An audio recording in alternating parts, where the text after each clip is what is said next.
dulunya, yaitu dari pola hidup sejak masa prapubertas atau masa awal. Tetapi nggak cuma itu, indung telur itu sudah mulai dibentuk kapan? Waktu lagi di dalam kandungan. Jadi waktu ibu-ibu hamil anak perempuan, itu indung telurnya udah dibentuk di dalam. Jadi apapun juga insult, serangan, pola makan yang tidak sehat selama hamil itu bisa mempengaruhi indung telurnya si anak di dalam. Banyak pasien-pasien yang telurnya udah habis, umur baru 30-an sekian telurnya udah habis. Karena apa? Karena terpapar asap rokok. Waktu lagi kapan? Waktu di dalam kandungan. Waktu masih bayi, suaminya ngerokok, mertuanya ngerokok, bapaknya, orang tuanya, kakeknya merokok. Itu udah mempercepat terjadinya proses yang namanya ovarian aging atau penuaan indung telur. Jadi ada banyak penyebabnya gitu. Salah satunya yang paling sering, yang paling umum tadi saya bilang, terpapar rokok di usia yang dini. Meskipun nggak ngerokok karena masih bayi baru lahir, tetapi kakeknya datang habis merokok, taruh dulu rokoknya, cium gitu, rokok lagi, udah terpapar itu, udah dianggap sebagai perokok pasif, padahal baru umur 2 bulan mungkin gitu. Ya, jadi itu yang bisa kita perbaiki, bisa kita cegah. Otak kita, pengetahuan kita yang bisa membuat hidup kita lebih baik gitu. Nyata itu studi epidemiologi endometriosis menyatakan keterlambatan diagnosa pasien endometriosis itu mencapai 10,8 tahun. Jadi dari tahun pertama mereka merasakan nyeri haid sampai terdiagnosa itu butuh 10 tahun. Ya, itu yang jadi menurut saya masih belum terlalu banyak yang tahu tentang endometriosis. Taunya mereka itu kista. Dan karena nyeri haid itu tuh ternyata korelasinya tuh nggak cuman di endometriosis aja. Jadi nyeri radang panggul juga bisa, perubahan hormonal juga bisa. Tapi kayaknya sepertinya dokter yang akan lebih mengerti untuk hal seperti itu. Tapi kalau di komunitas sendiri terbukti bahwa dengan cuman kita 14.000 member saja yang terdata untuk seluruh Indonesia yang ada berapa ratus juta itu, menurut kita masih belum banyak. Tapi memang dalam 2 tahun ini saya lihat bahwa sudah banyak dokter, klinik, dan para pakar ekspertis yang sudah mulai menyuarakan ini. Jadi kita berharap semoga semakin banyak yang bisa tahu tentang endometriosis ke depan.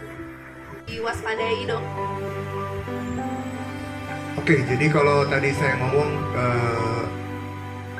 banyak, kalau tadi kita dengar ya bahwa dari studi epidemiologinya menyatakan bahwa penderita endometriosis itu terlambat diobatin 10 tahun. Jadi bayangkan aja kalau misalnya ibu-ibu di sini nih banyak yang punya anak perempuan umurnya sekitar 14 tahun, 15 tahun, kemudian waktu mens pertama kali merasa sakit, mungkin itu sudah menjadi gejala awal dari endometriosis.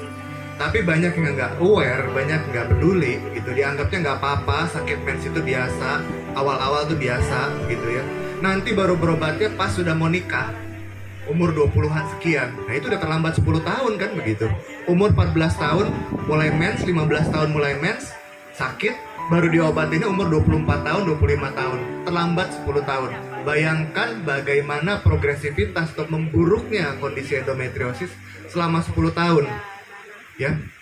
Ya, jangankan endometriosis deh, sakit panu aja nggak diobatin 10 tahun kemana-mana tuh panunya. Apalagi endometriosis di dalam, nggak ada yang lihat, nggak ada yang peduli, ya.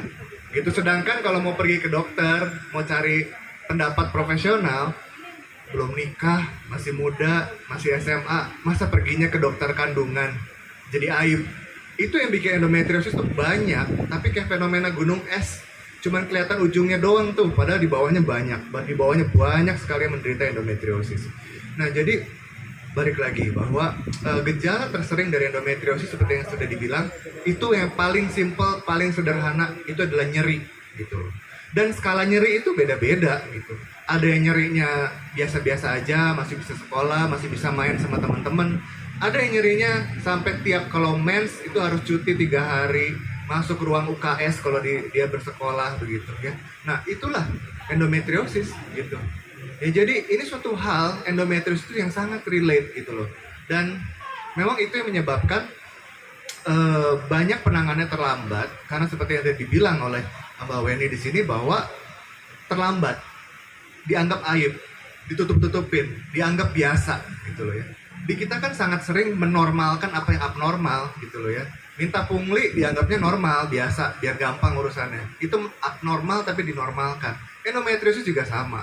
Dianggapnya normal, gak apa-apa mens itu sakit. Padahal itu sesuatu yang abnormal.